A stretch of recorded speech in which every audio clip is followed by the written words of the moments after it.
আল্লাহর হাবিবের চেহারাখানা মলিন, মনে বড় একটু কষ্ট, মনে বড় কষ্ট।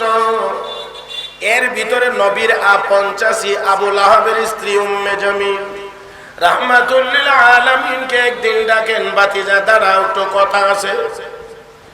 যেই মহিলাটি নবীর চলার পথে কাঁটা দিয়ে রাখতো, আমার নবীর পায়ের তলদেশে কাঁটা বিদ্ধ হলে নবী একটু উহা শব্দ করলে জানালার ফাঁক দিয়ে তাকিয়ে তাকিয়ে দেখে দেখে হাসতো। কারণ নবীর বিপদ দেখে হাসে মুসলমান না কাফের? নবীর বিপদ দেখে হাসে মুসলমান না কাফের? তাহলে নায়েবে নবীর বিপদ দেখেও যদি কেউ হাসে, আমি বলি না কাফের, তবে তার স্বভাবের ভিতরে কাফের নমুনা আছে। আমার বন্ধুরা, আল্লাহর হাবিবের পায়ের তলায় কাঁটা বিদ্ধ হলে মহিলাটি জানালার ফাঁক দিয়ে তাকিয়ে তাকিয়ে হাসে। সেই মহিলা আজকে বড় সুন্দর করে ডাকে, ভাতিজা মুহাম্মদ দাঁড়াও, একটু কথা আছে, দাঁড়াও। আল্লাহর নবী দাঁড়াইলেন। চাচি কি বলতে চান? ডাক দিয়ে কো, ভাতিজা তোমার আল্লাহ বলে এখন আর তোমার খোঁজ খবর নেয় না, তোমাকে বলে ছেড়ে দিয়েছে। ও ভাতিজা মুহাম্মদ, এতদিন পর্যন্ত তোমার কাছে যে শয়তানটা আগমন করতো, জোরে কোন নাউজুবিল্লাহ। শয়তান মানে তার ভাষায় শয়তান মানে হলো জিবরাইল। এতদিন যে জিবরাইল তোমার কাছে আসতো, এই জিবরাইল এই শয়তান বলে এখন আর তোমার কাছে আসে না। আল্লাহর হাবিব রাহমাতুল লিল আলামিন এবার চরম ভাবে ব্যথিত হলেন। এত কাছের মানুষ হইয়া আমাকে এমন করে কথা বলে। নবী বড় মনে কষ্ট, চেহারাখানা মলিন হয়ে গেছে।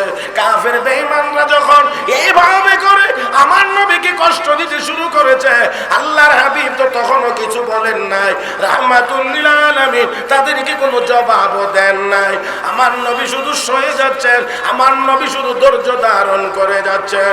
ও বন্ধুরা, আল্লাহ রাব্বুল আলামিন যখন দেখলেন কাফের বেঈমানদের চেহারায় বড় আনন্দের হাসি, আর আল্লাহর বন্ধু রাহমাতুল লিল আলামিনের চেহারাখানা মলিন, নবীর মনে কষ্ট, আল্লাহ রাব্বুল আলামিন আরশের মালিক সহ্য করতে পারেন না।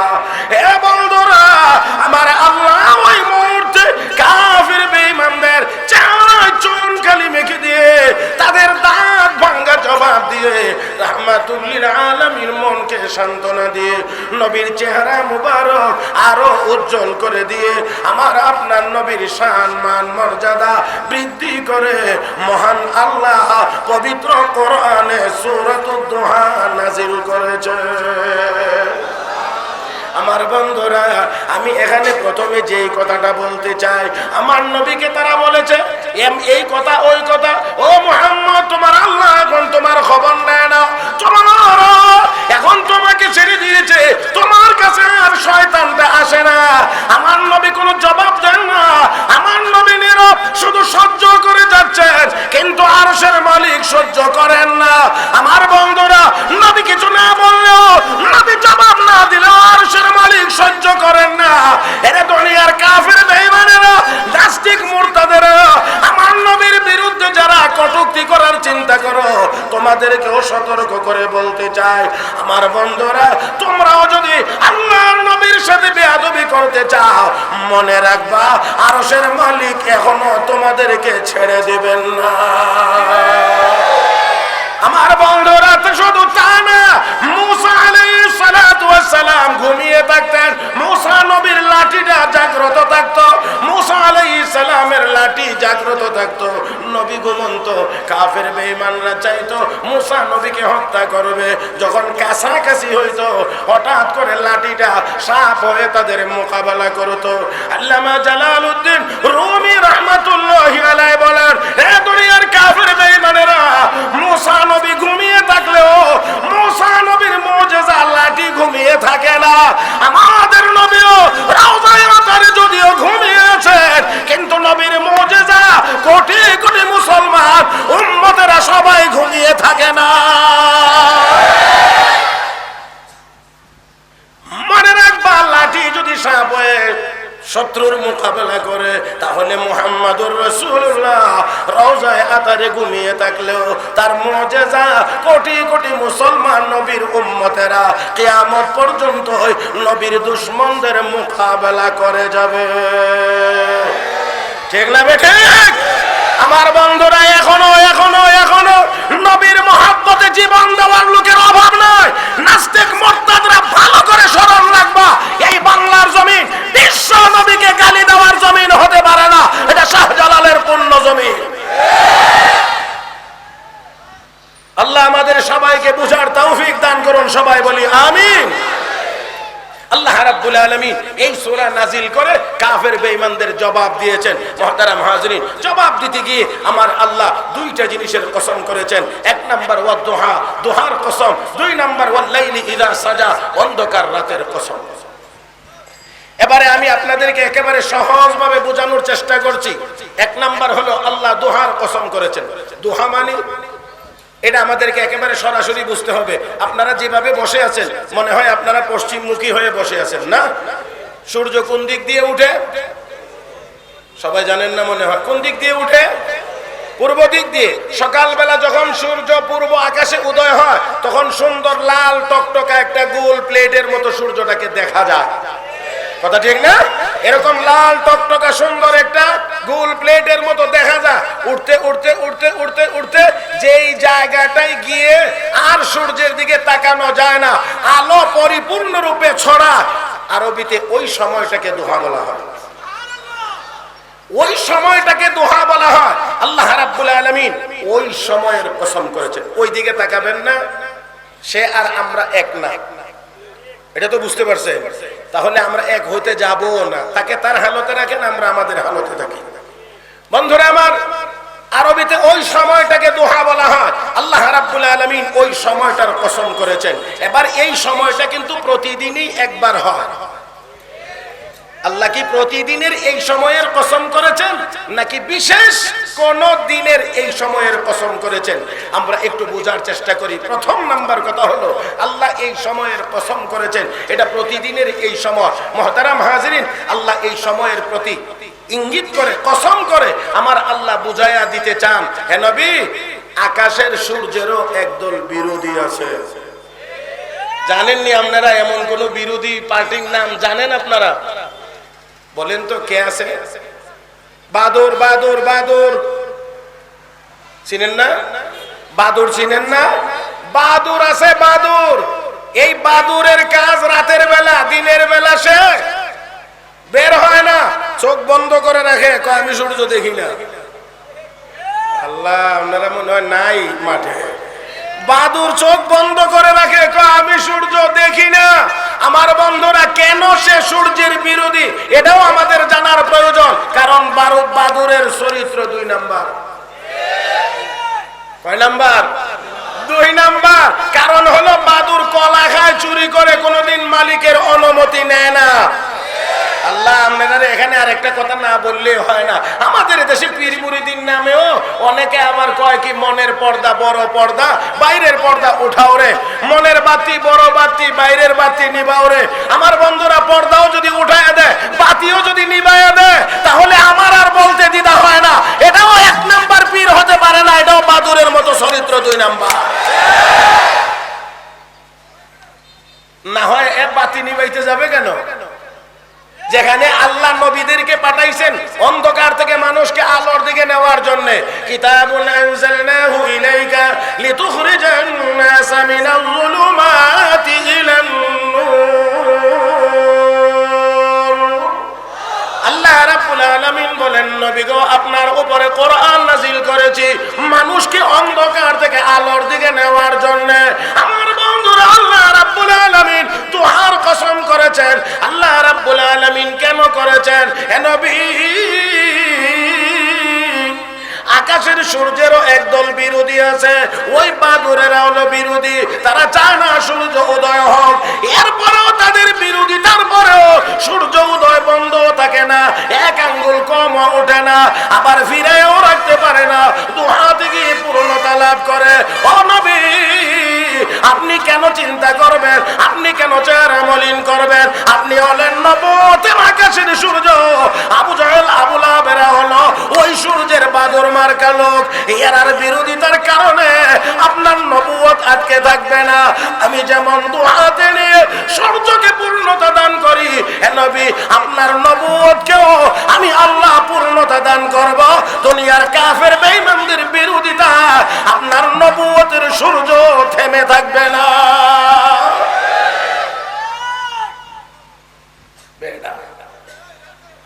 বাস আসেন না, আসেন না, আসেন না।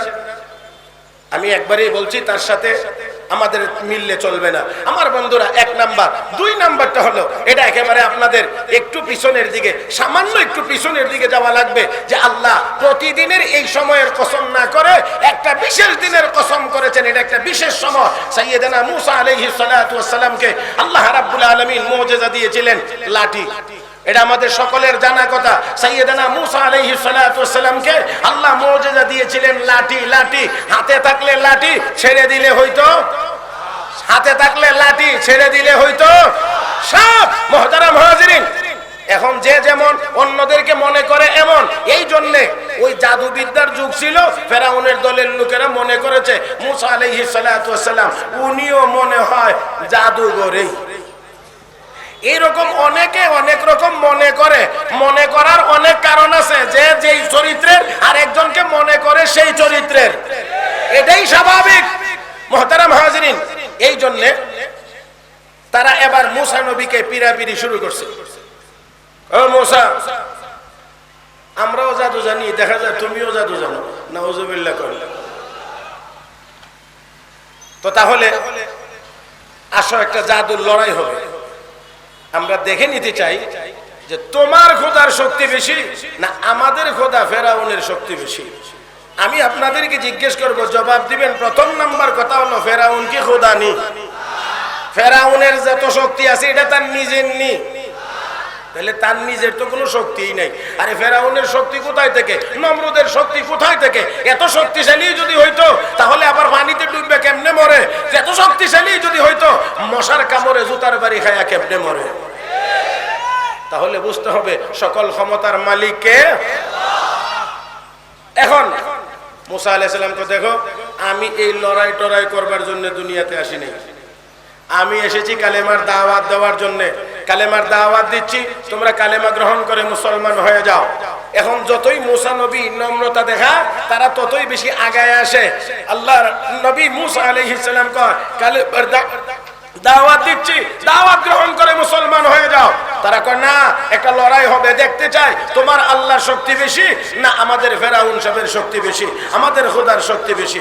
মূসা নবী বারবার যখন পিছাইতে চায়, আমার আল্লাহ কয়, ও মূসা, তারা লড়াই করতে চায় আর তুমি পিছাও কেন? কারণ ব্যাপারটা তো তোমার আর ফেরাউনের মধ্যে না, ব্যাপারটা তো তারা নিয়ে ঠেল্লা ফেলাইছে আমার উপরে। কথা কয় না? মুহতারাম হাজিরিন, তারা তো এই কথা বলে না তোমার শক্তি বেশি মূসা, না আমরার ফেরাউনের শক্তি বেশি। তারা তো বলে বসেছে তোমার আল্লাহর শক্তি কদ্দুর আর আমরার খোদার শক্তি কদ্দুর দেখে নিতে চাই। হে মূসা, তুমি পিছায় যাওয়ার অর্থ হলো আমি আল্লাহর শক্তি নাই। তাহলে কি হবে? বলে দাও লড়াই হবে। মূসা আলাইহিস সালাম কয় লড়াই হবে। এবার তারা খুশি। তাদের মনে মনে ভাবখানা এমন, এবার সাইজ করা যাবে। আরে আল্লাহ, একটু জোরে কর না। তাদের ভাবখানা এমন, সাইজ করা যাবে। আমার ভাইয়েরা, কে কারে সাইজ করে বুঝে না। আরে এটার একটু মেরামত করেন, কেউ বুঝাইয়া একটু মেহরবানি করতে যদি পারেন, কেউ এরকম থাকেন তাহলে একটু খেদমত করেন।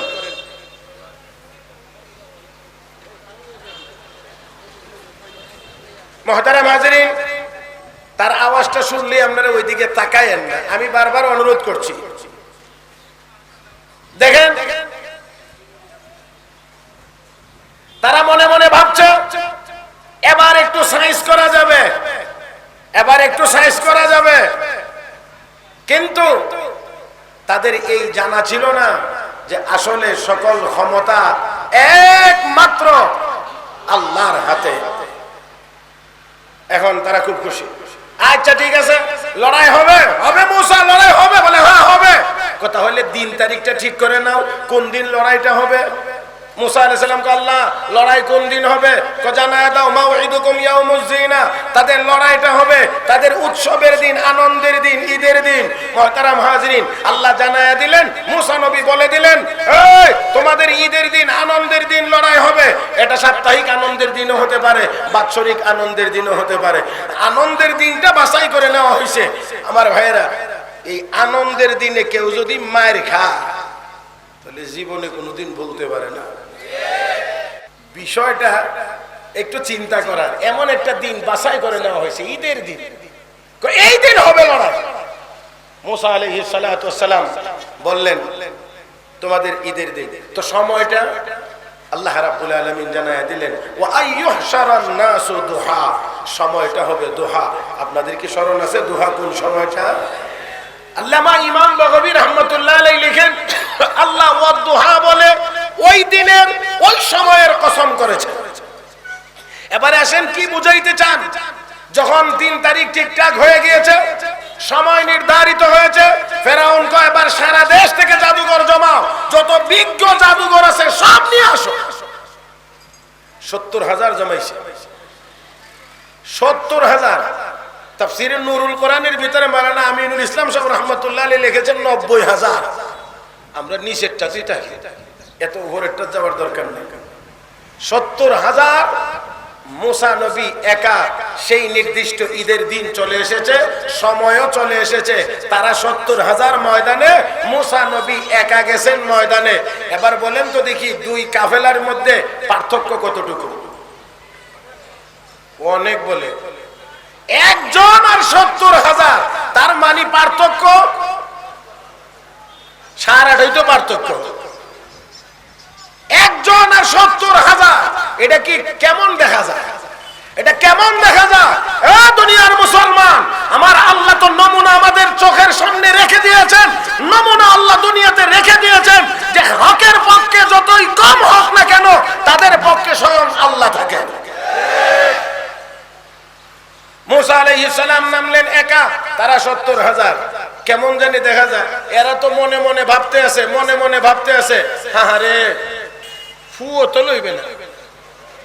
70,000 মানুষ যদি একসাথে মিলে একজন খালি কয় ফু, তো তার জন্য তো টর্নেডো। কিন্তু এই 70,000 মুসা আলাইহিস সালাতু ওয়াস সালাম একা। আব্রাহা যখন মক্কার একেবারে কাছাকাছি হয়ে গেছে, আর নবীর দাদা আব্দুল মুত্তালিবের উটগুলো নিয়ে গেছিল তার সৈন্যবাহিনী। আব্দুল মুত্তালিব গিয়েছিল উটের ব্যাপারে কথা বলার জন্য, তাকে দেখে সম্মান করেছে, সুন্দর করে বসাইছে। আব্দুল মুত্তালিব বলতে আছেন, আমার উটগুলো নিয়ে আইছে আপনার লোকেরা, তো দয়া করে আমার উটগুলি দেয়া লইলে ভালো হয়। আব্রাহা কয়, আপনি কাবার মুতাওয়াল্লি, আমি ভাবছিলাম আপনি কাবা রক্ষা করার কোনো কথা বলবেন, তা না করে আপনি উটের জন্য আইলেন, উটের কথা বলতে। আব্দুল মুত্তালিব কো, সাহেব আমি গরিব, উটের মালিক। আল্লাহ, আস্তে, আরো আস্তে, আরো আস্তে। আমি উটের মালিক, ঘরের মালিক আমি না, ঘরের যিনি মালিক তিনি ঘরের চিন্তা করবেন। একটু বলেন না, ঘরটা কার? আরো আস্তে, কার?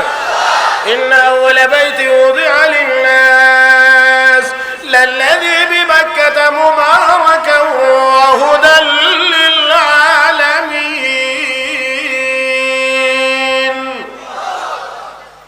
ও মুসলমান, আব্রাহাও মনে করেছিল যে কাবা রক্ষার কোনো কথা না বলে নিজের উটের কথা বলে, এই ঘর ভাঙ্গার ক্ষেত্রে আমার আর কোনো বাধা নাই, একেবারে সহজ, প্রতিরোধ করার কেউ নাই, সামনে কেউ দাঁড়াবেও না।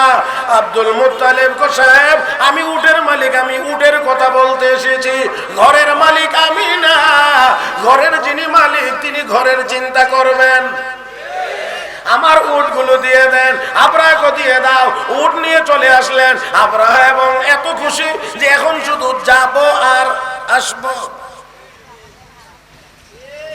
যাওয়া আর আসা এর ভিতরে মিশন সফল হয়ে যাবে। আমার আল্লাহ কয় আয়, হ্যাঁ আসেনি আল্লাহর বাহিনী। আর আব্রাহা লাগবে নাকি বাহিনীর জন্য? আব্রাহার মতো লাগবে? আমার আল্লাহ কয় না, তোরে ঠান্ডা করতে যদি, তোরে ডান্ডা মারতে যদি আমার এরকম আরেকজন আব্রাহা দরকার হয়, তাহলে আমি আর আল্লাহ থাকি নাকি? আমি আল্লাহ তোর আল্লাহই থাকি না। তোর ঠান্ডা করার জন্য যদি আব্রাহা লাগে, এটা তো দুনিয়ার সবাই পারে। এই জন্য আমার আল্লাহ কয় এমন বাহিনী পাঠাইবো, এমন বাহিনী পাঠাইবো যেই বাহিনী তুই চিন্তাও কোনোদিন করতে পারবে না। ছোট ছোট পাখি 3টা করে এটম, 2 চঙ্গলে 2টা, ঠোঁটে 1টা, এটাও আবার যেখানে সেখানে পড়বে না, ফালাইলেই মিস হবে এমন না। কারণ এই পাথরের গায়ে, এই বুমের গায়ে আসামির নাম সহ লেখা আছে। আর আসতে কোন فأرسل عليهم طيرا أبابيل ترميهم بحجارة من سجيل। আসামির নাম সহ বুমার গায়ে লেখা। আমার বন্ধুরা, এই ছোট ছোট পাখির পাথরের আঘাতে শেষ হয়ে গিয়েছে আবরার বাহিনী। আমার বন্ধুরা রে, এখন তো আমার আল্লাহ যেন আরো আধুনিক ব্যবস্থা গ্রহণ করেছেন। নাম তার করোনা, নাম তার করোনা। করোনাকে আল্লাহ পাঠায় দেখ যে একটু ডাঙ্গর বুঝিনি আপনারা? আল্লাহ জানে, আমি জানি না। আমি একেবারেই একটা আঞ্চলিক শব্দ বলছি। যারা একটু লম্বা, নিজের একটু ভাব দেখায়, হাম কুছ হুয়া হ্যায়, এদের একটু জাতা দেয়। দিছে না, দিছে না, দিছে না, দিছে না। আমার আল্লাহ এই বর্তমান সময় যত আধুনিক, আমার আল্লাহর ব্যবস্থাও তত আধুনিক। আবার মনে মনে ভাবছে যাবো আর আসবো, আমার আল্লাহ ধ্বংস করে দিয়েছে। এবার লক্ষ্য করে দেখেন, তারা ময়দানে 70,000, মুসা নবী একা। এখন তারাও মনে মনে ভাবে ফু দিলেই তো উড়ে যাবে, সবার ফু লাগবে না, থুতু মারলে গোসল হয়ে যাবে। ভাবটা অনেকটা এমন। ও বন্ধুরা, ময়দানে মুসা নবী একা। আওয়াজ করে সব জবানে মিলে বলবেন, আসলেও কি মুসা নবী একা? কে আছেন সাথে? কে আছেন সাথে? মহব্বতে মালিক রে ডাক দেন আল্লাহ। আর জোরে বলেন আল্লাহ। হে বন্ধুরা, আল্লাহ আমার মুসা আলাইহিস সালামের সাথে পয়গম্বর নামলেন একা। মুসা নবীর গায়ে সুন্নতি লেবাস, পয়গম্বরী পোশাক। তারা তো তাদের মতো পোশাক পরে এসেছে। প্রথম নম্বরে ময়দানে নামার পরে কয়, ও মুসা, ও মুসা, তোমার পোশাক একরকম, আমাদেরটা আরেক রকম। আমাদের লড়াইয়ের নিয়ম হলো পোশাক দুনো দলের একরকম হওয়া লাগে। এখন তুমি পাল্টাইবা না আমরা পাল্টাবো? পয়গম্বর মুসা আলাইহিস সালাম বলেন, না না, আমি পাল্টাইতে পারবো না, আমি বদলাইতে পারবো না। কারণ এটা আমার আল্লাহর মনোনীত পোশাক, আমারটা জায়গায় থাকবে। তোমরা কি করবা চিন্তা করো। 70,000 জাদুঘর একসাথে বলে, ও মুসা, তুমি যদি পাল্টাও না, তাহলে আমরাই পাল্টায়া তোমার পোশাক পরিধান করে নিলাম। আল্লাহু আকবার খান। এ মুসলমান, পয়গম্বরের পোশাক সকলের গায়ে। এখন আপনারা বলুন, দল যে বদলায় লাইছে খবরও নাই। বুঝেন নাই, বুঝেন নাই? এখন এখন এখন এখন এখন মুসা নবী হেদের দলে না হেরা মুসা নবীর দলে? এখন দেখেন না, মুসা নবীর মাথায় পাগড়ি, এদের মাথায়ও। মুসা নবীর গায়ে লম্বা জামা, তাদের গায়েও লম্বা জামা। এখন তো ফেরাউনের দলে ওই নাই। আমার আল মুফাসসিরিন কেরাম লেখেন, এটা হলো তাদের প্রথম পরাজয়। পরাজয় এখান থেকে শুরু, শুরু শুরু শুরু শুরু এখান থেকে শুরু। মোল্লারা বলে ব্যাক কল, বেটা ব্যাক কল নি। দেখেন না, ব্যাক কল নি। ব্যাক কল হইলে হেরা হেরা হেরা। ওই আমনেরা না, আমনেরা না, হেরা মানিল হেরা। আবার ভুল বুঝছেন না, আমরা দিয়ে দেখাই এখন আমনেরা না। ব্যাক কল হইলো হেরা। আমি এখনো বলতে পারি, হক্কানি উলামায়ে কেরামকে যারা কয় এরা বোকা, এরা ওল্ড মডেল, এরা এরা বোকা, এরা কিছু বুঝে না। আমি বলি, উলামায়ে কেরাম যা বুঝে সঠিকটা বুঝে, তোমরাই বুঝো না। আমাদের দেশে অনেক অনেক পণ্ডিত আছে তো, যারা মনে মনে মনে ভাবে হাম কুছ হুয়া হ্যায়। কথা বুঝেন না, চলনে বলনে বুঝায় খালি হাম কুছ হুয়া হ্যায়। কি জানো, কি গোড়ার ডিম জানো? তোমার গোড়ার ডিম যেখানে গিয়ে অচল হবে, মোল্লা মৌলবীদের এলেম সেখানেও সচল থাকবে। আমি আপনাদেরকে জানা থাকলেও স্মরণ করাই, এক বড় এরকমই পণ্ডিত ভদ্রলোক জেন্টেলম্যান গিয়ে উঠছেন নৌকা। কতক্ষণ চলার পরে একলা একলা বসে থাকবে, মনে মনে ভাবছে মাঝির সাথে একটু কথাবার্তা বলবো। এখন বেচারার তো ভিতরে বুঝেন না, সায়েন্স খালি গুতাগুতি করে। এখন হঠাৎ করে মাঝির এই জায়গায়, ও মাঝি, জি সাহেব, তুই বিজ্ঞান জানোস?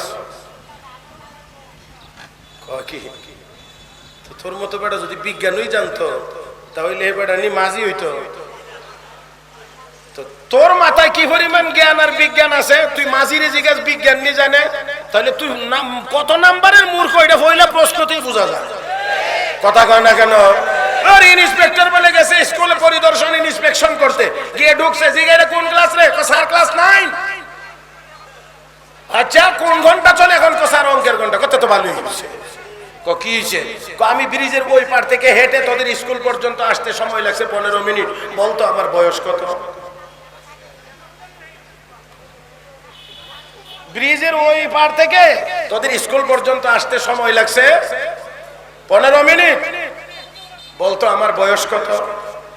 সব ছাত্র খালি কলম কামড়ে। আর এটি কি কয়? না বীজগণিতের কোন সূত্রে আছে, না পাটিগণিতের কোন সূত্রে আছে। এটা আবার কোন ধরনের প্রশ্ন? কলম কামড়ানি ছাড়া তো উপায় নাই। একটা ছিল আবার একটু একটু সালা। এটা স্কুলে ক্লাসে কিন্তু অনেক ধরনের ছাত্র থাকে। কেউ আছে দেখবেন একেবারে সারা দিন বই বা কিতাব লয়ে বই থাকবে। কেউ কেউ আছে দেখবেন যে যদি ঘন্টা থাকে 6টা, 4টা করবে, 5টা করবে, আর একটা টাইম গেলে বাজারে গিয়ে টোটো করে ঘুরবে। এটির কিন্তু আবার আউট নলেজ থাকে ভালো, যেটি একটু ঘোরাঘুরি করে, এদিকে আবার একটু ভালো ভাগ না থাকে। কথা বুঝছেন না? এখন হে তো লেখা শুরু করছে, আন্দাজিই লেখে তো লেখে। এখন ইন্সপেক্টর কে জিজ্ঞা, সবাই লেখা বন্ধ, কেউ লেখে না, তুই দিবে একেবারে খুব দ্রুত গতিতে লিখতে আসো, তাহলে সূত্র পাইছত নিখুঁজ করে? স্যার বলেন কি, একদম ইজি সূত্র, একদম সহজ। কথা হইলে বল আমার বয়স কত? স্যার একটু লিখে লই। লেখার পরে লেখা হয়েছে, স্যার হয়েছে। বয়স কত? স্যার আপনার বয়স 22। আপনার বয়স 60। আপনার বয়স 60। ঘটনাক্রমে 60। এখন তো কেমনে বাইর করলে সূত্র? এত সব কেমনে পাইলে তুই? স্যার একদম সহজ সূত্র। আমার বাড়িতে একটা ভাই আছে, এটা আধা ভাগন, এটার বয়স হয়েছে 30।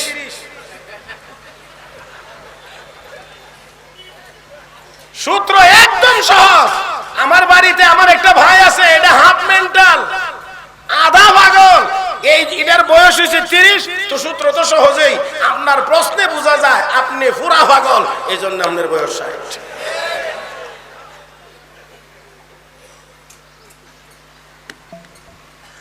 মহতারাম হাজরিন, তো দেখেন ওই ওই হে জিগায়, মাঝি কি বিজ্ঞান জানোস? তো বেটা প্রশ্ন কোন জায়গায় কোনটা করতে হবে এটাও যদি তুই বুঝোস না, তো তুই কি কসু শিক্ষিত? মাঝিও গো স্যার, বিজ্ঞান আবার কোন জানোয়ারের না?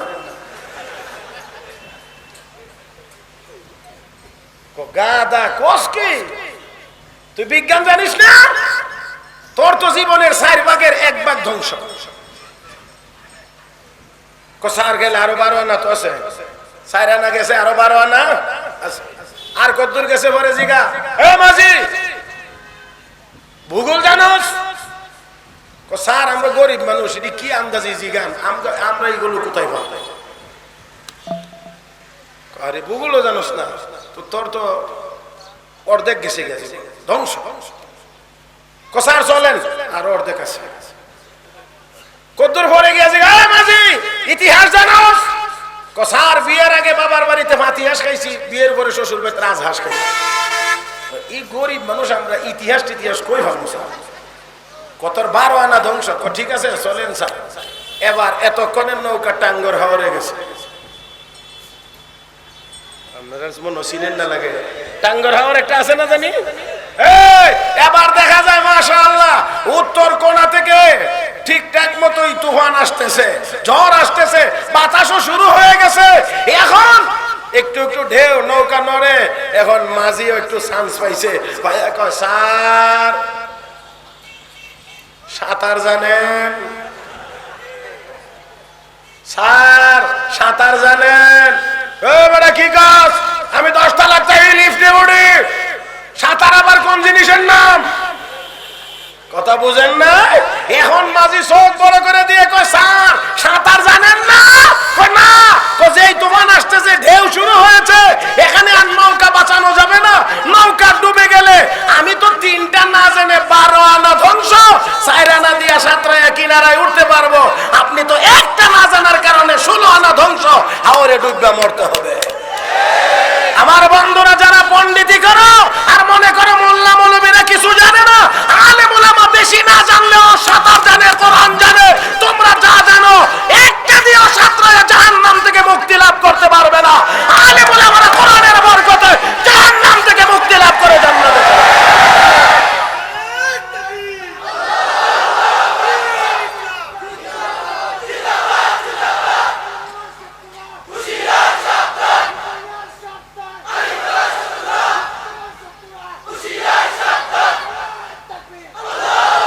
হয় নাই, হয় নাই। আল্লাহু আকবার আস্তে আওয়াজে হবে না। আমি আগেই বলছিলাম যে এখন দিন আওয়াজ হতে হবে বলিষ্ঠ। আল্লাহু আকবার কে কে বলতে পারবেন একটু হাত তুলে দেখাইতে হবে। ডাইন হাত, ডাইন হাত, ডাইন হাত উঁচা, সোজা সোজা। আমার বন্ধুরা মুট করেন, এবার মুট করেন। এখন আমার সাথে কিছু কথা বলে নেন। আগে জমিন কার? আসমান কার? চন্দ্র সূর্য কার? আমরা কার? সবই যদি আল্লাহর হাত, আল্লাহর জমিনে আল্লাহর নামের আওয়াজ চলবে। পারবেন? রেডি? এবার হোক।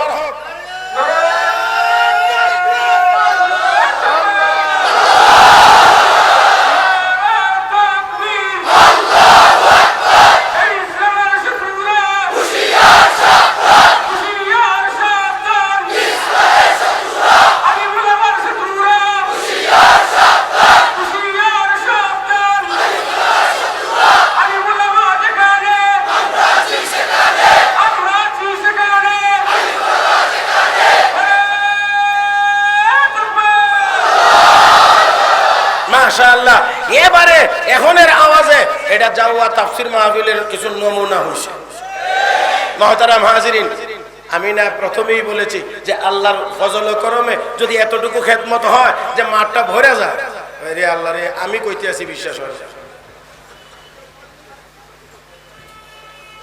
আপনারা কই যাইতাম আমি। আল্লাহ আমাদেরকে কবুল করুন, মঞ্জুর করুন। জোরে বলি আমিন, আরো জোরে আমিন। স্মরণ আছে মুসা আলাইহিস সালাম, তারা কতজন? এইদিকে কয়জন? এইদিকে কয়জন? আঙ্গুলের ইশারা বুঝছেন? আমার ডাইন বামের দিকে চাইেন, এইদিকে 70,000। একজনের সাথে কে? একজনের সাথে কে? আল্লাহ যদি হয় আরো লাগে, আল্লাহ যদি হয় আরো লাগে। মুসা নবী পোশাক বদলায়া এখন তারা এক লেভেল, এক পোশাক। এখন কর, ও মুসা, হামলাটা কে আগে করবে, তুমি না আমরা? আল্লাহ মুসা আলাইহিস সালাম কয়, তোমরা আগে, আমি পরে। তোমরা আগে। এরা 70,000 বলে আগে, আর আমরা বলে, আমি বলে পরে। মুসা নবী একা আর তারা হায় হায় হায়। এখন তো এদের খুশির আর সীমানা নাই, সব বাদ যেন ভেঙে গেছে। একটা আরেকটারে কই, মিয়া সাহেব কেমন বেক করলে? আমরা 70,000 আর এ বেটা আইছে একা। সুযোগ দে আমরা রে আগে। আচ্ছা কসান এর পরে নি চান্স পাইব। একটা আরেকটা সিম্পি দে, হুজুর মাফ করে দিন। হাসে, বড় বড় হাসি মারে। আবার আল্লাহ কর রাখ, এমন বড় বড় হাসি তোদের আগে দুনিয়াতে আরো দিছিল, তোরার পরেও আরো অনেকে দিবে। কারো হাসি থাকবে না, কারো হাসি থাকবে না। এখন তোমরা ওই আগে মুসা নবী এক কোনায় দাঁড়াইছেন, 70,000 মিলে 3 কোনা ঘেরাও দিছে, বুঝেন না? আর এক কোনায় মুসা নবী আছেন, 3 কোনা থেকে 70,000 জাদুঘর, 2টা করে সাপ ছাড়ছে। কতটা হয়েছে? 1,40,000 জাদুর সাপ দেখা যায় দৌড়াইয়া মুসা নবীর দিকে আসতে আছে। 1,40,000 সাপ। মানবীয় বৈশিষ্ট্যের কারণে মুসা আলাইহিস সালামের ভিতরের একটু অবস্থা খারাপ, এটা আমি বলি না, আল্লাহ কফা আউজাসা ফি নাফসিহি খিফাতাম মুসা, ভিতরে ভিতরে মুসা নবী ভয়ে একটু চমকায়া উঠলেন। এটা দুনিয়ার কেউ না দেখলেও এই জায়গাতে গিয়েও মুফাসসিরিন কেরাম লেখেন যে উনি এই ভয়টা কেন পাইলেন, যেহেতু তিনি মানুষ ছিলেন, মানবীয় বৈশিষ্ট্যের কারণে এই ভয় পেয়েছেন। আর আমরা তো এখন নবীর আর মানুষ বলতে রাজি না, মানুষ বললেই কো হবে, নবীরে আল্লাহ কোরআনে কো মানুষ, মানে আমরা মানুষ কইলে কয় এরা ওয়াহাবি। আমি এই জন্য একটা গল্প আপনাদেরকে শোনাইতে চাই, শুনবেন? হ্যাঁ, আরে কিছু হইলে ওয়াহাবি। আমি আমার জীবনে অনেক চিনে ধরছি রে ভাই, কয়সান ওয়াহাবি কারে কইটা কইতারতাম না, তবে আমনে ওয়াহাবি।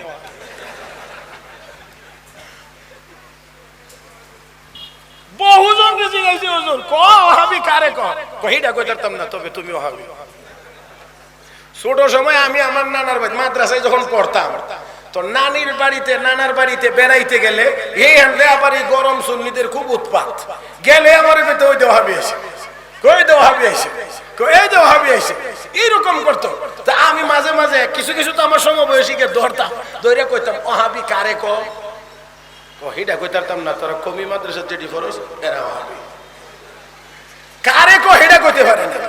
এখন এক লোক বলে কি উল্টা সিধা খালি ওয়াজ করে, এখন ওয়াজ করলে ওয়াজের পরে নামলে জিগা আপনি এইটা কই পাইছেন, হিটা কই পাইছেন, হিটা কই পাইছেন, হিটা কই পাইছেন, মানে এই বেড়া এমন বিরক্ত হইছে, না আর যাইতাম না। এই যন্ত্রণা বলে নোয়াখালীর মানুষ একটু বেশি দেয়, এই জন্য বেড়া নিয়ত করছে আর নোয়াখালী ওয়াজ হয়ে যাবে না। এখন ওয়াজের দাওয়াত রাখছে কুমিল্লা, ওর কুমিল্লা নোয়াখালী তো বর্ডার আছে, এখন একেবারে কুমিল্লার সীমা নয়। এখন বাসার মাশাআল্লাহ বেচারা গেছে, যাওয়ার পরে গিয়ে দেখে হাঁসটিয়া হাঁসটিয়া কয়ে হানান, বুঝছেন আপনারা কি আনতো? পান পান, হাঁসটিয়ার হান আনছিলাম, হসি গেছে। এখন কারি সর্বনাশ, এনে তো দেখা যায় নোয়াখালীর বাতাস আছে, শ্রোতা তো এই দিক থেকেও আইব। এখন বেড়া স্টেজে গিয়ে উঠছে, উঠে নোয়াখালীর কেউ থাকলে আমি ওয়াজ করবো না, আপনারা চলে যাবেন। হায় হায় হায়, এখন তো বড় ঝামেলায় পড়ছে। কর্তৃপক্ষ খালি যারা রে সিনে টিনে কবাই জানগা, দূরে মাইক দিছি, ওইখান থেকে ওয়াজ শুনবে। তবু এত টাকা দিয়ে হায়ার করে বক্তা আনছি, কারণ এখন তো টাকা আগে গইন না, তারপরে বক্তা হায়ার করা লাগে। বন্ধুরা এমনও এখন শুরু হয়েছে, ঠিক না? মাশাআল্লাহ, এই এরারে দিয়ে ওয়াজ করানোর দরকার। আশেপাশে দা সাইডে হইলে দা ঘুরে গাড়ি লইয়া, আর এর পিএস রে ভাড়া বাকি টাকাটা দিলে তো স্টেজে উঠবো, আর না হইলে না। হ্যাঁ, আল্লাহ হেদায়েত আমাদের সবাইকে দান করুন। এত টাকা দিয়ে আনছি, তবু ওয়াজটা হোক। আচ্ছা, এখন এক দুইটা আছে না একটু বেজা রক টেরা টেরা, এক আল্লাহ ভরসা, দেখা যাক আজকে কি উঠবো না, দেখা যাক কি হয়। একেবারে ঠিকঠাক মতো মাথার রুমাল মাফলার সাফলার দিয়ে বাইন দিয়ে একেবারে চাদরটার দিয়ে ফেস দিয়া নিচ মুখিয়ে বয়ে রয়েছে। কারণ এর কথা হইলো, আমার চাদরে তো লেখা নাই আমার বাড়ি নোয়াখালী, আমার মাফলারেও লেখা নাই আমার বাড়ি নোয়াখালী, আমার কফানেও লেখা নাই আমার বাড়ি নোয়াখালী। দেখা যাক কি হয়। সব মোটামুটি কিছু মানুষ চলে গেছে, এবার কর্তৃপক্ষ হুজুর আর নাই, এখন ওয়াজ করে। এখন বেটা কি ওয়াজ করে শুনেন, আমার দিকে ছায়া শুনবেন, তবে সুবহানাল্লাহ, আলহামদুলিল্লাহ, আস্তাগফিরুল্লাহ, নাউজুবিল্লাহ সব ব্রেক। আমি আবার ব্রেক ছাড়লে কিছু বলবেন, এর আগে সব চুপ থাকবেন। এবার ওয়াজ করতে করতে এক পর্যায়ে গো আমার ভাইয়েরা শুনেন, এক জায়গায় ছিল একটি বিশাল বড় বট গাছ। গাছটি ছিল পুকুরের পাড়ে। এই গাছের পাতার পুকুরের পানির এত কারামতি, এই বট গাছ থেকে একটি পাতা যদি ঝরে এই পুকুরের পানির মধ্যে পড়ে যায়, সাথে সাথে বড় একটা কুমির হয়ে যায়, যদি শুকনায় পড়ে বড় একটা বাঘ হয়ে যায়। এমন ওয়াজ শুনলে সুবহানাল্লাহ মানুষে কইতো না। এই জন্যই তো আমি আগে ব্রেক দিয়ে রাখছি, কারণ সবাই বুঝবে না, আন্দাজি সুবহানাল্লাহ মেরে দিবে। গাছের পাতা আর পুকুরের পানির এত কারামতি, পাতা পানিতে পড়লে কুমির হয়, শুকনায় পড়লে বাঘ হয়। এমনি ওই চাদরওয়ালা এবার হাত উঠেছে আর কয় হুজুর আমার একটি প্রশ্ন। বলে কি প্রশ্ন? আপনি বলেছেন পুরা পাতাটা পানি পড়লে কুমির হয়, শুকনায় পড়লে বাঘ হয়। হুজুর অনেক সময় তো দেখা যায় পুকুর পারে পাতা অর্ধেকটা পানিতে অর্ধেকটা শুকনায়। আপনি দয়া করে বলবেন কি পাতা যদি অর্ধেকটা পানিতে থাকে অর্ধেকটা শুকনায় থাকে তাহলে কি হয়? আপনারা বলেন বেটার প্রশ্ন কি অযৌক্তিক? হ্যাঁ, বেচারার প্রশ্ন তো অযৌক্তিক না। এখন তো জবাব দেওয়া দরকার, জবাব দেওয়া দরকার। এখন সলমউদ্দিন জবাব জানে না, এই জন্য মাক ধাক্কা দিয়ে উঠে যায় আর কয় এটা নোয়াখাইলা। কথা বুঝেন না? আমার বন্ধুরা উত্তর দিতে পারে না, এখন যায় আর কয়টা নোয়াখাইলা। আমাদের দেশে যারা নবীকে মানুষ বলে প্রশ্ন করে দেখবেন জবাব দিতে পারে না, উঠে যাবে আর শেষ কথা হলো এটা ওয়াহাবি।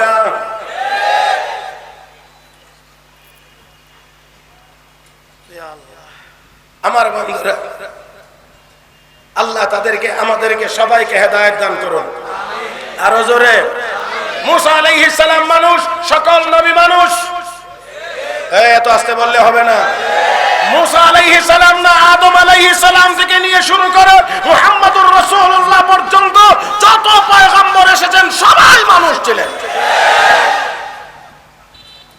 তারা মানুষ বলে, মানুষ না বলে কি বলতে চায় আমি সেই দিকে যাইতে চাই না, কি বুঝাইতে চায় আমি সেই দিকেও যাইতে চাবো না। আমার বন্ধুরা আমার সোজা পথে আর একটু সামনে আগাইতে হবে। আমার কই পরিচালক কই ঘোষণা দিয়া আল্লাহর রহমতে মুখস্থ দিয়া গেছে নি আমারে শূন্য লই। এই ভাই আমার টাইম ছিল 2টা থেকে 3টা পর্যন্ত। এখন এখন এখন যেটা চলবে এটা ওভার টাইম। কি কয় মিনিট?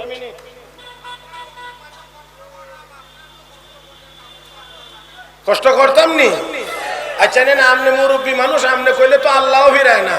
সাদা দাড়িওয়ালা বুড়া দোয়া করলে আমার শরম লাগে ফিরাইয়া দিতে, কবুল করে লাই। তো আমনে যখন কইয়াই লাইছেন আমি একটু কষ্ট করিয়াই লাই।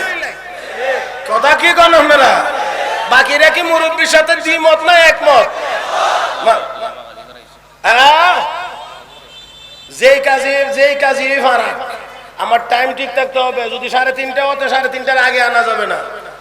আমি ওই সিরিয়ালে কথা কম, আবার হঠাৎ করে এনে উঠাইয়া হার্ট ব্রেক দিয়া আমাকে যেন,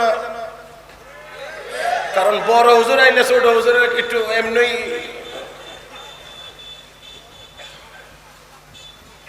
আমার ভাইয়ের আসুন। আরে আল্লাহ কোথায় ছিলাম? মুসা আলাইহিস সালাম কয় হাজার? সাপ কত? 1 লাখ। 1 লাখ। মুসা নবী ভয় পায় ভিতরে ভিতরে। আল্লাহ দেখেননি না? দেখেন না? হ্যাঁ, এখন মুসা আলাইহিস সালাম যে ভিতরে ভিতরে একটু চমকায়া উঠলে আমার আল্লাহ কয় লা তাখাফ। মুসা ভয় পাও কেন? ইন্নাকা আনতাল আলা। আজকের লড়াইয়ের ময়দানে আমি আল্লাহ তোমাকে বিজয়ী করব। তো যে বিজয়ী হয় সে কি ভয় পায়? ওই কথা কয় না যে বিজয়ী হবে সে কি ভয় পায়? না না, আল্লাহ রাব্বুল আলামিন জানায়া দিলেন কুলনা লা তাখাফ ইন্নাকা আনতাল আলা। হে পয়গম্বর ভয় পাওয়ার কোনো কারণ নাই। আজকের লড়ার ময়দানে আমি আল্লাহ তোমাকে বিজয়ী বলে ঘোষণা করব। আমার বন্ধুরা মুসা নবী আবার শক্ত হয়ে গেলেন। এবার আল্লাহ তাহলে আমি কি করব? আল্লাহ রাব্বুল আলামিন বলেন ও পয়গম্বর আলকি মা ফি ইয়ামিনিক, তোমার ডানাতে কি আছে ছেড়ে দাও। আওয়াজ করে জবাব দেন মুসা নবীর ডানাতে ছিল বন্দুক, পিস্তল। সবাই বলেন না মনে হয় কি ছিল?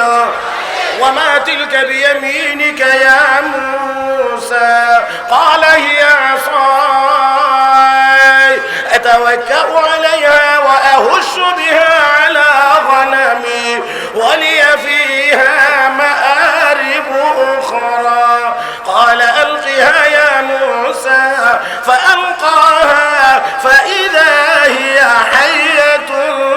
يسعى قال خذها ولا تخف سنعيدها سيرتها الأولى মুসা আলাইহিস সালামের হাতে আছে লাঠি, ছেড়ে দেওয়া হলো, ছেড়ে দিলেন, সাথে সাথে সাপ ওই হাঁ করলো। মুফাসসিরিন কেরাম লেখেন ওই হাত আর ফাঁক ছিল মাত্র 80 হাত। সুবহানাল্লাহ। কোন সময় কইবেন? রাত্রে খাওয়া দাওয়ার পরে সুবহানাল্লাহ কইবেন। 80 হাত ফাঁক এই দিক দিয়ে ঢুকে। আপনারা দেখেন তো, আপনারা যেখান থেকে উঠে দৌড় দিবেন আমারে জিগাইবেন। 80 হাত, আল্লাহু আকবার। সবগুলো দুইটা সারছে পরে একবার। এটা বুঝেননি? এক লোকমা ভাত আমরা নিয়ে সবাই এটা শেষ। এর পরেও সব গিলে যখন সামনের দিকে একটু খালি আগাইছে, কিতাবে লেখে ফেরাউনের নাভিটা যে একটা সিফা দিছে, এরপরে যতদিন বাঁচছে তার সাথে টয়লেটের সাথে সম্পর্ক খুব ভালো হয়ে গেছে। এখন এই অবস্থা দেখে 70,000 জাদুঘর এখন একজন আরেকজনের কানে কানে এটা জাদু না, এটা জাদু না, এটা জাদু না। জাদু হইলে 70,000 মানুষের জাদুর মোকাবেলা একজন মানুষ জাদু দিয়া কেমনে করে রে? নিশ্চয় কোন অলৌকিক শক্তি হবে। এটা আসলেই তো অলৌকিক শক্তি। এতক্ষণে বুঝে আসছে এটা জাদু না, এটা জাদু না, এটা অলৌকিক শক্তি।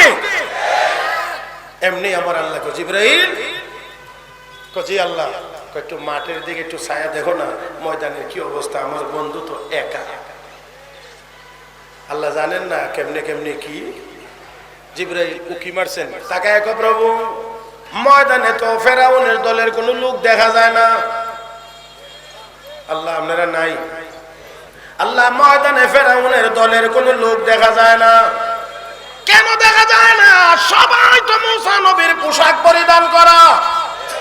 আল্লাহ রাব্বুল আলামিন কে বলে আল্লাহ ময়দানে কোনো লোক দেখা যায় না, সবাইকে তো মুসা নবীর দলের লোক দেখা যায়। হে জিবরাইল, আমার বন্ধুর পোশাক যাদের গায়ে একবার লেগে গেছে, আমার বন্ধুর পোশাক যাদের গায়ে উঠে গেছে, আমার বন্ধুর সাথে পরামর্শ করে মতামত নিয়ে যারা আমার বন্ধুকে সম্মান জানাইছে, আমি আল্লাহ চাই না রে তাদের শরীর থেকে আমার বন্ধুর পোশাকটা খুলে নিয়ে যাইতে। এই জন্য আমি আল্লাহ সব জাদুঘরের জন্য হেদায়েতের ফয়সালা করে দিলাম। আর একটু জোরে বললে ভালো হয়। সবার জন্য হেদায়েতের ফয়সালা করে দিলাম। ফাউলকিয়াস সাহারাতু সুজদা ক্বালু আমান্না বিরাব্বি হারুন ওয়া মূসা। 70,000 জাদুঘর একসাথে কালেমা পড়ে মুসলমান। আল্লাহু আকবার কর। আরো আরো আরো আরো আস্তে কর। আল্লাহু আকবার। হে মুসলমান, মুসা নবীকে চাইছিল পরাজিত করবে, তারা রাষ্ট্রীয় বড় পুরস্কার গ্রহণ করবে। 70,000 জাদুঘর একসাথে কালেমা পড়ে মুসলমান। বন্ধুরা আমার, আমার বন্ধুরা, আমি তাই বলতে চাই আমার আল্লাহ যদি চান মুসলমান মাইরা কমানো যাবে না। আরো জোরে বলেন ঠিক না? ও বন্ধুরা, কারণ মুসলমানের রক্ত এটা এমন রক্ত, এটা যেখানে পড়বে এই রক্ত কোনোদিন বেতা যাবে না।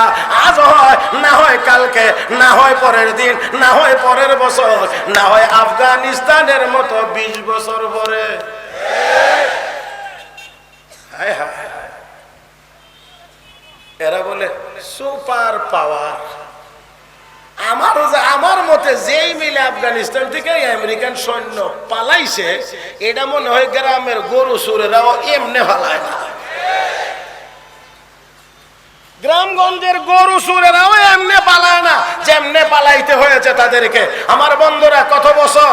না হয় 20 বছর হবে, কিন্তু মনে রাখতে হবে আমার আল্লাহ যা চাইবেন তাই বাস্তবায়ন হবে। দুনিয়ার কারো অন্য কোনো কিছু বাস্তবায়ন হবে না। আমার বন্ধুরা, 70,000 জাদুঘর কালেমা পড়ে মুসলমান সংখ্যা কমছে। কয় না কমছে। মুসা নবী কালেমার দাওয়াত যদি দিতেন, একজন, দুইজন, পাঁচজন, 10 জন, 70,000 মানুষ হতো একসাথে জমানো ওনার জন্য কঠিন ছিল। 2 জন, 5 জন, 10 জন করে দাওয়াত দিতেন, কিন্তু একসাথে 70,000 কে জমায়া দিয়েছে এই লড়াইয়ের নাম দিয়ে। আর আল্লাহ রাব্বুল আলামিন সবাইকে হেদায়েতের ব্যবস্থা করে দিলেন। ফাউলকিয়াস সাহারাতু সুজদা ক্বালু আমান্না বিরাব্বি হারুন ওয়া মূসা। কালেমা পড়ে সবাই মুসলমান। ফেরাউন কো ঘটনা কি? পুরস্কার দেব বলে তোদেরকে পাঠাইলাম, রাষ্ট্রীয় পুরস্কার নিবে তোরা। এই জন্য ময়দানে গিয়ে তোরা এই কাজ করতে আসিলে। কি কাজ করলে তোরা? জঘন্য কাজ। ইন্না হাযা লামাকরুম মাকারতুমুহু, নিশ্চয় এটা তোদের ষড়যন্ত্র।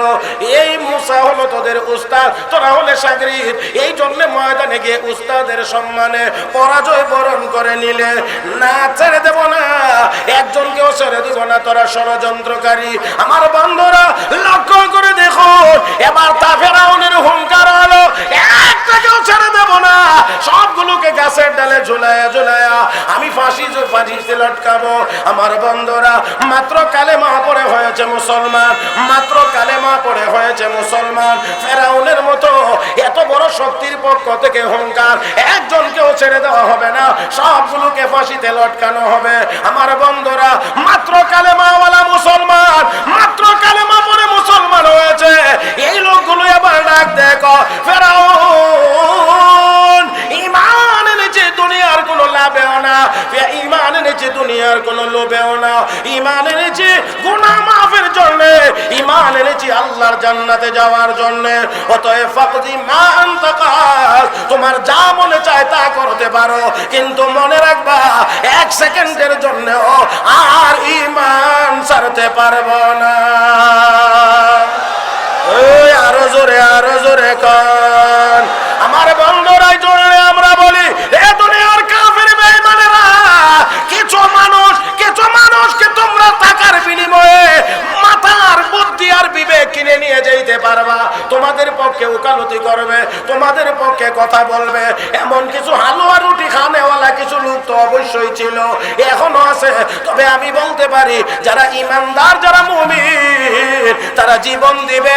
এখনো পর্যন্ত আখিরে নবীর উম্মতেরা, ইমানদারেরা জীবন দেওয়ার জন্য প্রস্তুত আছে, কিন্তু 1 সেকেন্ডের জন্য ঈমান দিতে প্রস্তুত না। আমার বন্ধু, তাই আসুন আমরা বলতে চাই, ওই লোকগুলো মাত্র কালেমা পড়ে মুসলমান হয়েছে। ফেরাউনের হুঙ্কারের জবাবে কয়, ফাকদি মা আনতা কাজ, তোমার যা মনে চায় তা করো, আমরা ঈমান এনেছি তো এনেছি, ঈমান আর ছাড়ব না। আমার ভাইয়েরা, আমার বন্ধুরা, ওই 70,000 জাদুঘর যেই টাইমে লড়াই করে পরাজিত হয়েছিল, ওই সময়টা ছিল দোহা, ওই সময়টা ছিল দোহা।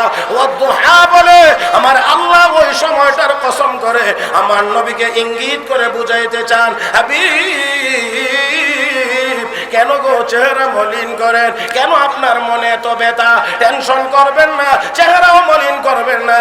আমি আল্লাহ ওই দিনের দুহার কসম করে আপনাকে বুঝাইতে চাই, ওই সকল বড়রা, ওই সকল কাফের বেঈমানেরাও আমার নবী মুসার সামনে গরম গরম কথা বলেছিল, তারাও ময়দানে গিয়ে পরাজিত হয়েছে, কালেমা পড়েও মুসলমান হয়েছে।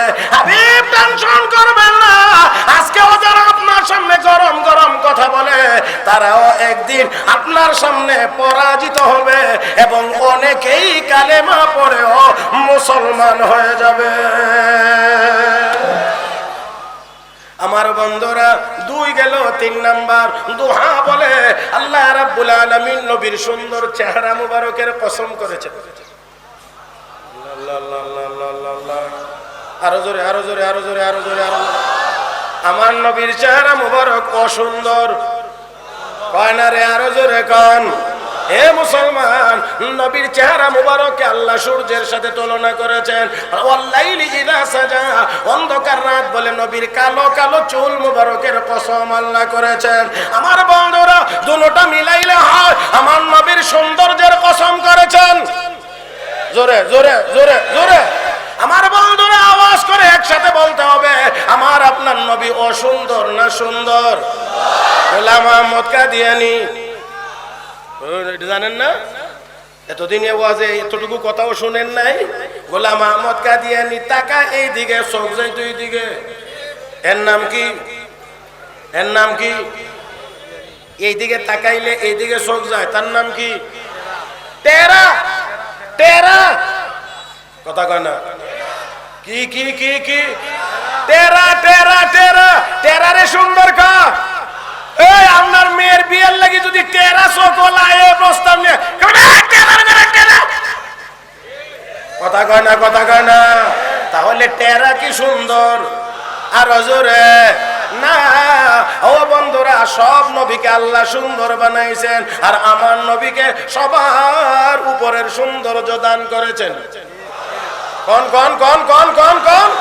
এই জন্যে আপনারা এবার একটু অ্যাক্টিভ হতে হবে। এখন কিছু কথা বলাই লাগবে। নবুয়ত আমার নবীর উপরে এসে, নবুয়ত আমার নবীর উপরে এসে শেষ। জোরে কোন?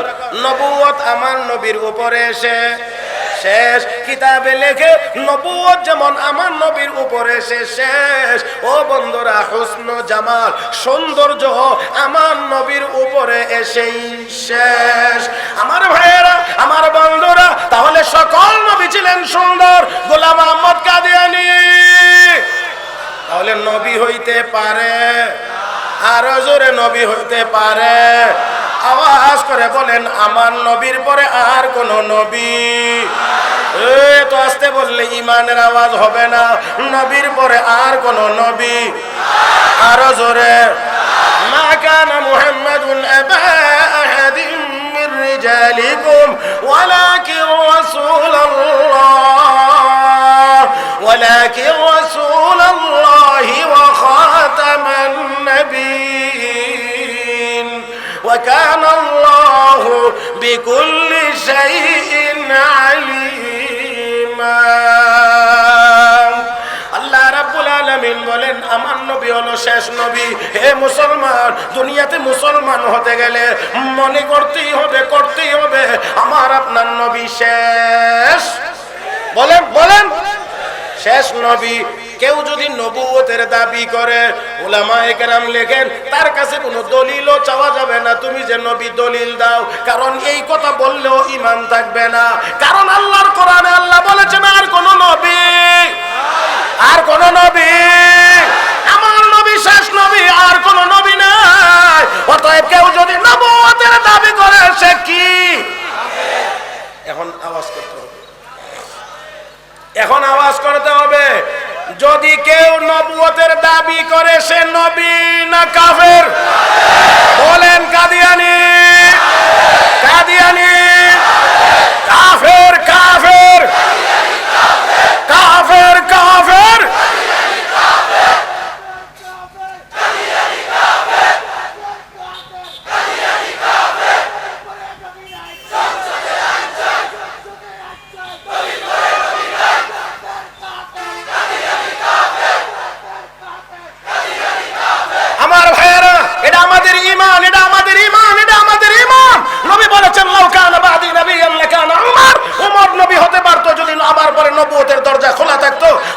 কাউকে বানাইতেন, হযরত ওমর নবী হতে পারে না, তুই টেরা কেমনে নবী হইবি? ওই ভণ্ড কোথাকার, নবী না, নবী না, কাফের, কাফের, কাফের। সন্দেহ যদি মনে জাগে, আপনারও ঈমান থাকবে না। ঈমান যদি নিয়ে কবরে যাইতে চান, কাদিয়ানীকে কাফের বলতেই হবে, বলতেই হবে, বলতেই হবে। আমার বন্ধুগণ, আমার বন্ধুগণ, হযরত আতাউল্লাহ শাহ বুখারী রাহমাতুল্লাহি আলাইহি সবচেয়ে বেশি সোচ্চার ছিলেন গোলাম মোহাম্মদ কাদিয়ানীর বিরুদ্ধে আন্দোলন করতে গিয়ে বারবার কারাবরণ করতে হয়েছে। আমির শরীয়ত হযরত আতাউল্লাহ শাহ বুখারী রাহমাতুল্লাহি আলাইহি, যার ব্যাপারে ইমামুল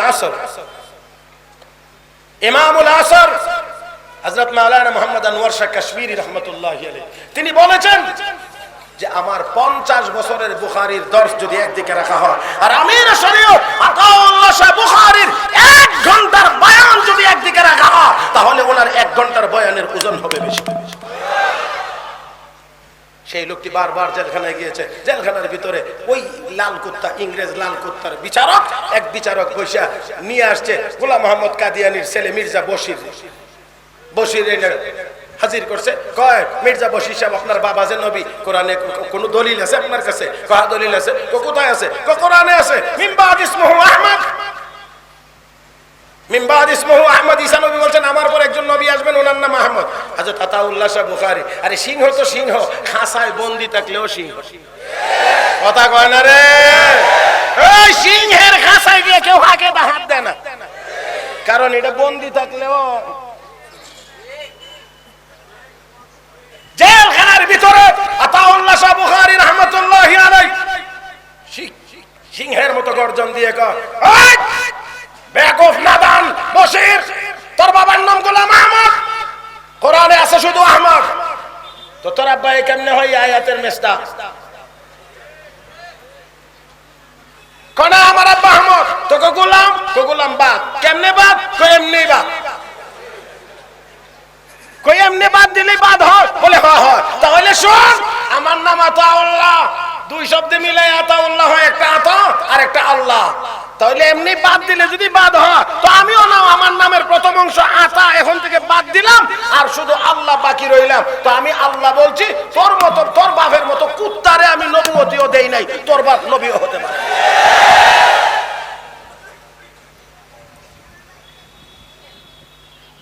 যেমন কুকুর, কথা কয় না, যেমন কুকুর তেমন মুগুর। মুহতারাম হাজিরিন, আমি আপনাদেরকে সবিনয়ে বলতে চাই, একজন দিন মজুর থেকে শুরু করে একেবারে রাষ্ট্রের সর্বোচ্চ পর্যন্ত যত মানুষ আমরা মুসলমান বলে নিজেকে দাবি করি, নিশ্চয়ই মুহাম্মদুর রাসূলুল্লাহ সাল্লাল্লাহু আলাইহি ওয়াসাল্লামের খতমে নবুয়তকে বিশ্বাস করেই মুসলমান হয়েছে।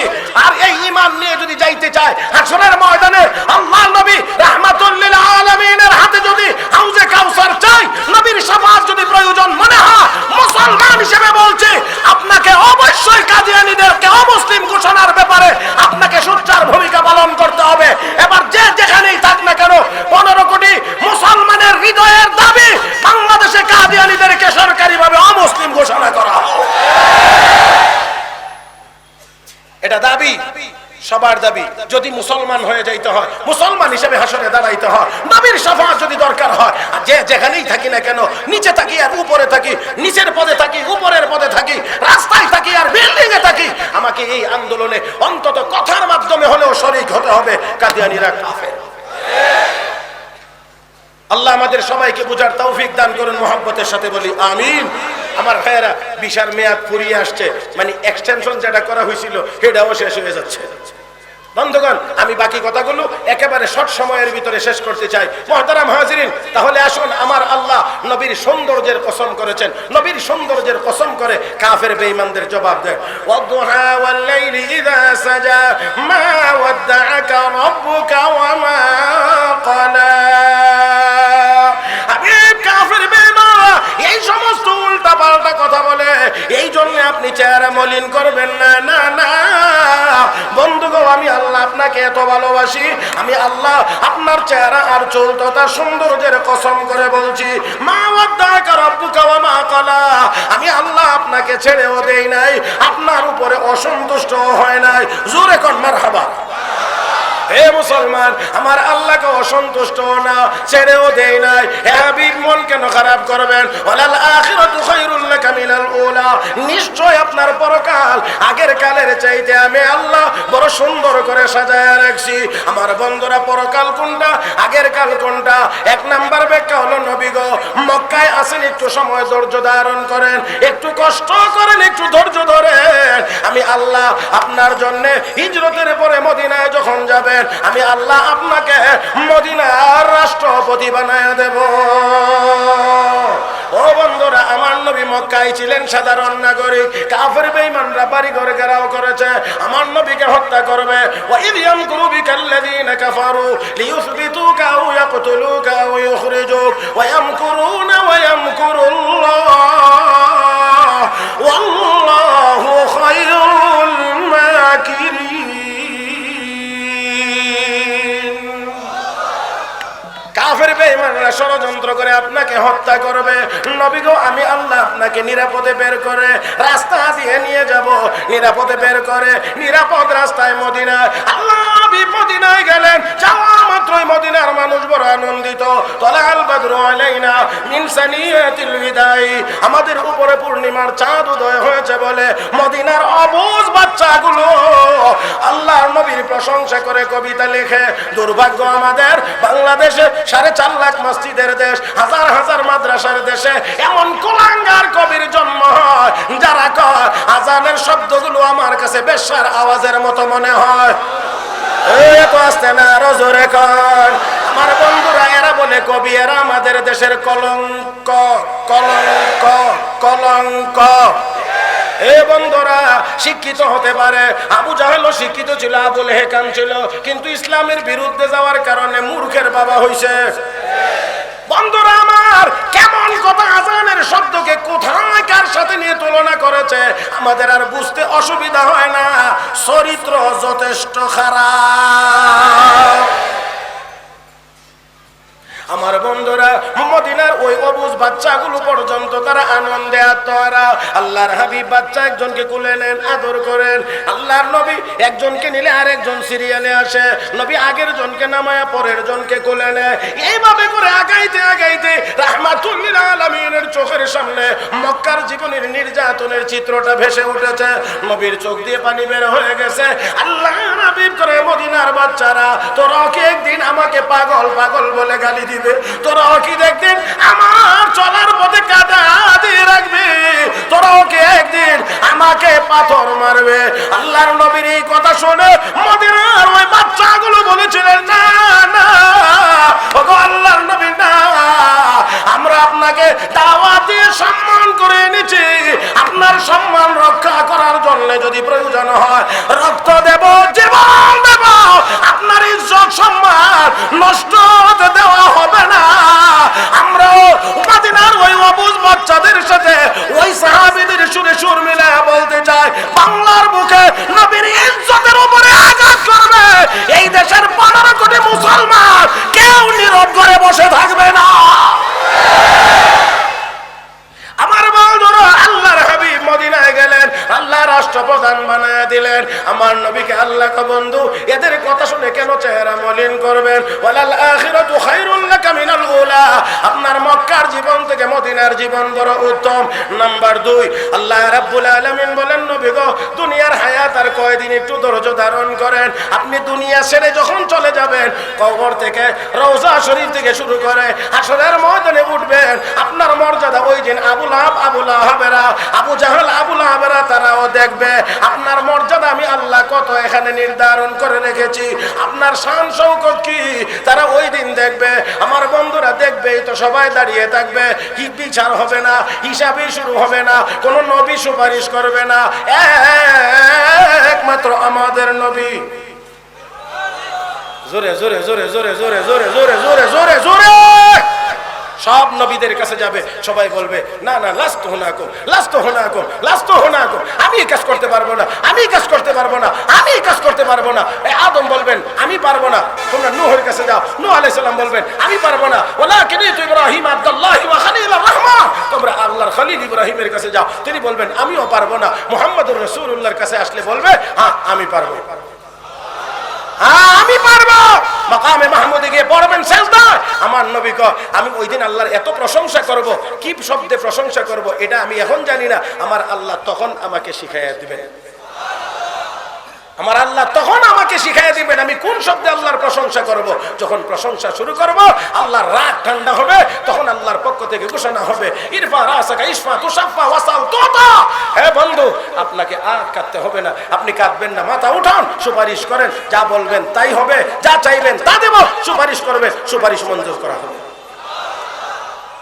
আল্লাহর নবী আল্লাহকে ওয়ালাল আখিরাতু খায়রুল লাকা মিনাল উলা। মুহতারাম হাজিরিন, এবারে আসেন আল্লাহ রাব্বুল আলামিন কয়, নবী কেন আপনি চেহারা মলিন করবেন? আপনার জন্য তো সামনের দিনগুলো সব ভালো, সব সুন্দর, সব ভালো, সব ভালো। ওয়ালা সাউফা ইউতিকা রাব্বুকা ফাতারদা, আল্লাহ রাব্বুল আলামিন বলেন, আপনার রব আপনাকে অচিরেই এমন নিয়ামত দিবেন যে নিয়ামত পেয়ে আপনি আপনার রবের উপরে সন্তুষ্ট হয়ে যাবেন। আল্লাহর নবীকে আল্লাহ আমাকে বলছেন সন্তুষ্ট করবেন, আল্লাহ আমাকে সন্তুষ্ট করবেন। অতএব আমি এই সুযোগ দুনিয়াতেও কাজে লাগাবো, আখিরাতেও কাজে লাগাবো। দুইটা কথা বলে আমার আলোচনা শেষ করব। মুহতারাম হাজিরিন, বিশ্ব নবী রহমাতুল্লিল আলামিন, উম্মতের দরদি নবী ইব্রাহিম নবীর দুয়ার কথা আল্লাহ কোরআনে বলেছেন, ঈসা নবীর দুয়ার কথা আল্লাহ কোরআনে বলেছেন। দুনো নবীর দুয়ার কথা স্মরণ করে নবী চেহারা মুবারক উপরের দিকে উঠাইলেন, চোখের পানি সেরে কাঁদলেন। ইব্রাহিম নবী কি দোয়া করেছিলেন? রব্বি ইন্নাহুন্না আদলালনা কাসীরান মিনান নাস ফামান তাবিআনি ফাইন্নাহু মিন্নি ওয়া মান আসানি ফাইন্নাকা গফুরুর রহিম। ঈসা আলাইহিস সালাম দোয়া করেছিলেন, ইন তুআযিবহুম ফাইন্নাহুম ইবাদুক ওয়া ইন তাগফির লাহুম ফাইন্নাকা আনতাল আজিজুল হাকীম।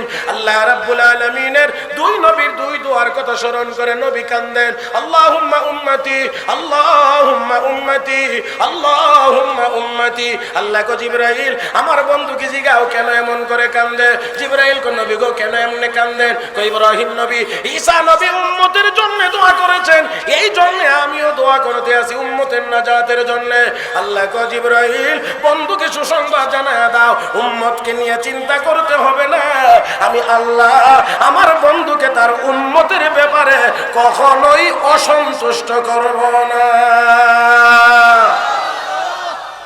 আল্লাহ আইসে মনে না?